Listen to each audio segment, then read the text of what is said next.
চট্টগ্রামের কোন রেস্টুরেন্টে গিয়ে মাত্র 1099 টাকার ভিতরে এত বড় পিৎজা সহ 4 জনের একটা সেট মেনু খেলাম, তাও আবার এত সুন্দর পরিবেশে। তা নিয়ে থাকছে আজকের পুরো ভিডিও। হাই এভরিওয়ান, আসসালামু আলাইকুম, this is me Prince Simon. আজকে আপনাদের মাঝে চলে আসলাম নতুন আর একটা ভিডিও নিয়ে।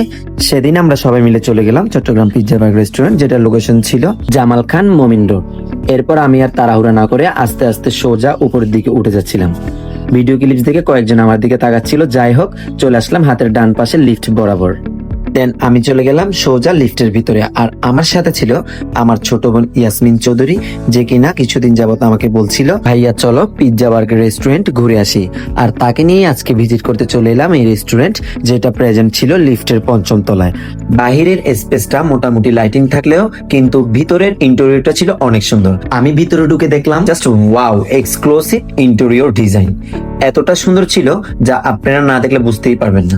দেন তাদের খাবার স্পেস জোনটা অনেক বড় ছিল, কিন্তু উপরে আরো একটা স্পেস রয়েছে, আপনারা চাইলে ওখানেও বসতে পারবেন। এরপর আমরা সবাই একটা স্পেসে বসে গেলাম, আর বসার শুরুতেই আমাদের চোখে পড়লো অনেক বড় বড় ঝাড়বাতি, lighting, interior design, mirror, photo frame সহ আরো অনেক কিছু। দেন আমি চলে গেলাম তাদের ফটো ফ্রেমের কাছাকাছি আর কয়েকটা ফটো নিচ্ছিলাম, সাথে কয়েকটা ভিডিও শেষে আমরা সবাই চলে গেলাম খাবারের টেবিলে। যাওয়ার সাথে সাথে আমরা অর্ডারটা কনফার্ম করে দিলাম, আর যেটার প্রাইস ছিল 1099 টাকা।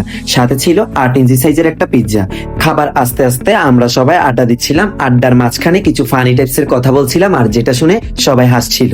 হাসার মাঝখানে ফাইনালি আমাদের খাবারটা টেবিলে চলে আসলো, আর মেনুতে ছিল fried rice, chilli chicken, chicken vegetables, pizza. এর থেকে আর বেটার ডিল কি হতে পারে, তাই না? এরপর চলে এলো আমাদের সেই কাঙ্ক্ষিত পিৎজাটা, যেটা আমরা একে একে নিচ্ছিলাম, আর আমি খাওয়ার পর আমার কাছে মোটামুটি ভালো লেগেছে। আপনারা গেলে অবশ্যই ট্রাই করবেন, যেটা কম্বো ছাড়া পিৎজা আছে ওইটা। বাই দ্য ওয়ে, আমি ফ্রাইড রাইসটা ট্রাই করছিলাম, আর যেটা খেতে খুবই মজা লাগছিল। আর এখানে ছিল 8 পিস চিকেন ললিপপ। যেহেতু এটা 4 জনের একটা কম্বো, আর সবকিছু থাকছে 4টা করে। চিকেনটা ছিল অনেক গরম এবং ক্রিস্পি, যেটা ডিপ করে খেতে খুবই ভালো লাগছিল। জাস্ট ওয়াও, মুখে দেওয়ার পর একটা অন্যরকম ফিল, যেটা আপনারা না খেলে বুঝতেই পারবেন না। এটার সাইজটা যদি আরো একটু বড় হতো তাহলে আমি আরো অনেক খুশি হতাম। এই কম্বোতে 4 জনের জন্য 4টা ফ্রাইড রাইসও থাকছে। একজনের জন্য ফ্রাইড রাইসের কোয়ান্টিটি একদমই ভালো ছিল। খাওয়া দাওয়া শেষ করে আমি নিয়েছিলাম চকলেট ফ্যান্টাসি, যেটা প্রাইস ছিল 299 টাকা। এরপর আমি উপরের ক্রিমটা খাচ্ছিলাম, যেটা ক্রিমে ওভারলোড ছিল, আমার কাছে একদমই ভালো লাগেনি। কিন্তু নিচে থাকা কোল্ড কফিটা একদমই রিফ্রেশমেন্ট পাচ্ছিলাম অন্যরকম, যা বলার মতো না। অনেক মজা ছিল নিচে থাকা কোল্ড কফিটা। এরপর আর কি খাওয়া দাওয়া শেষ করে এবার বেরিয়ে গেলাম।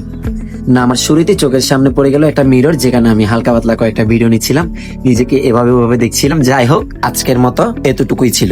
সবাই ভালো থাকবেন, সুস্থ থাকবেন। দেখা হবে নতুন কোনো ভিডিও নিয়ে। আল্লাহ হাফেজ।